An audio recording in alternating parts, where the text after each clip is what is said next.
Hey guys, welcome back to my channel. I'm Nina Silic, nutrition and lifestyle coach, and today I'm going to show you how to track a meal accurately.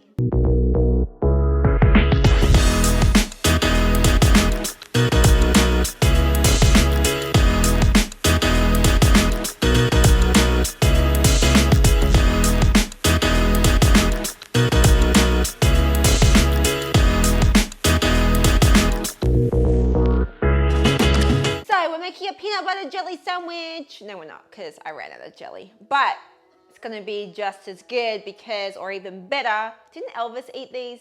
Yeah. So we are making, yeah, I'm from Australia, okay? So we are making a peanut butter, banana, and honey sandwich because, well, really, that's the only ingredients I had. I thought I had jelly, but I think Chino ate it all. Fail. That's okay, this is even tastier. The king himself ate these. I'm gonna show you how to track this properly in myfitnesspal. And the reason I think it's really important to do this is because sometimes when we get a meal, so right now we're having a peanut butter, honey, and banana sandwich.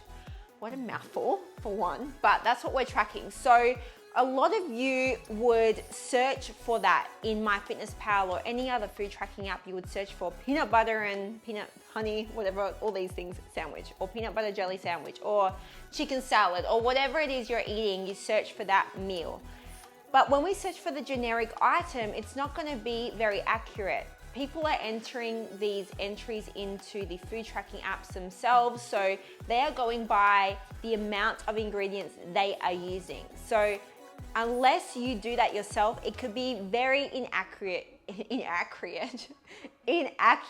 So for example, if I just use the generic peanut butter, banana, honey sandwich option, it could be out by a couple of hundred calories depending on how much peanut butter is used in that recipe, how much honey is used in that recipe, for example. It's gonna be way off. So it's important that we make our meal and track the ingredients individually to get the most accurate reading possible, so we know exactly how many calories we are actually taking in. So let's go and do that. Okay. We're gonna start first with the bread because you can't make a sandwich without bread. So we're just gonna take it out. And I have the food scale here ready to go. So if you've never used a food scale before, I recommend a digital scale, one that lets you read in grams and lets you switch to ounces and other measures as well. It's just very, very good to have that flexibility and have it versatile. So I've got my food scale here ready to go. I'm not going to weigh the bread because, well, you don't necessarily need to. I'm going to look at the food label and it says here one slice is 26 grams. Well, let's see how accurate that actually is. We're going to use 2 slices. So I'm going to put my scale to 0. One slice is 26 grams. Let's see if that's true. It's like lying way off, 33 grams actually. So let's weigh it. This is why you weigh food. Typically, I wouldn't weigh it if I'm on like maintenance calories or something like that, where I'm just being quite flexible with my food intake. But if you're dieting or in a calorie deficit, you actually need to be as accurate as possible because 100 calorie difference in your day can make all the difference whether you are actually in a deficit. So this is 33 grams, this slice. Let's actually weigh another slice. 31 grams. You're lying, packaging, but that's okay. I'm gonna show you, for the total of the 2 slices, we have 64 grams of bread, and we've got the Nature's Own whole wheat. Whole wheat we have, I don't even remember what I'm using.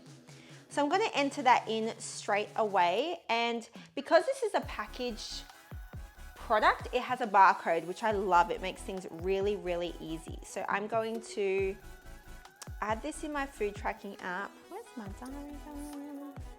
I'm gonna go add food, select the barcode option, and I'm gonna find the barcode on here. We are going to change the serving size from one slice and 26 grams because it was clearly not accurate. I'm gonna change it to 1 gram, and then I can select 64 servings because that was the total amount of grams that we had for 2 slices. If I can scroll. Perfect, so I'm gonna enter that in. And it's easier to do this as you go. You could track everything after your meal, but if you're weighing everything, it can get a little bit confusing to try to remember how much everything weighed. You could actually write this down as you go and then enter it in later. It's really up to you. I like to just do it as I go to get it out of the way and done. So that is there. So we have the bread slices here. And then we're going to get the peanut butter. I was like, I don't have a knife, but I do have a knife. So for the peanut butter, what we want to do is place it on our food scale. And then when I place this on the food scale, it's showing me it's about 400 grams, 470. I want to set this to 0, tear it to 0. So it starts at 0 grams when the container is on the food scale. And I probably want to take out about 10 grams per slice. So as I pull this peanut butter out, it's showing me a negative number. That was 10 grams. And then I'm going to go back in there and take out another 10 grams. So it's showing me negative 20 is what I want to get to. Perfect.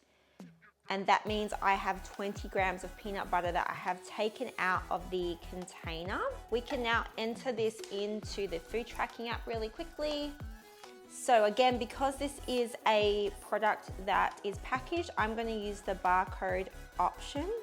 So we're going to go add food, barcode scanner, and then scan.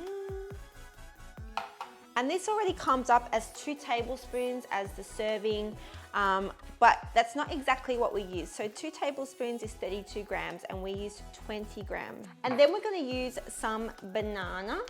Now, I have some banana in here. Ooh, as you can see. Now I don't really need to use all of this banana, so I'm just going to put the bowl on the scale with the banana in there and place the scale to 0. I want to go back to grams because I like to use grams. And then I'm going to take out some of the banana slices. Actually, let's do this. Can you tell I'm totally not a master chef? It's not. Okay, so that is 56 grams of banana. I've got banana fingers, hold on. Okay, so 56 grams of banana is what we took out of the bowl. So I want to enter that in. So I'm going to go add food, banana. We're going to find a banana. And I'm going to select grams on the serving size of the banana. And we're going to put in 56. Perfect, so we're going to add that. Now, last ingredient is the honey. So this one we have to do it this way, where we pop it on the scale, set the scale to 0.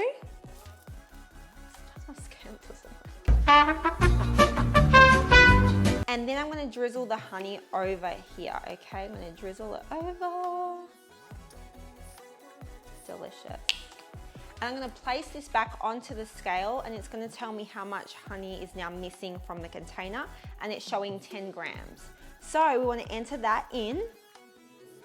So I'm just going to type in honey. You could type it in, actually I'm going to use the little barcode scanner because we have that option. So add food and then barcode. See if this comes up. Please come up. It does. And we want to select serving size as 1 gram. And then 10 grams is what we are adding in.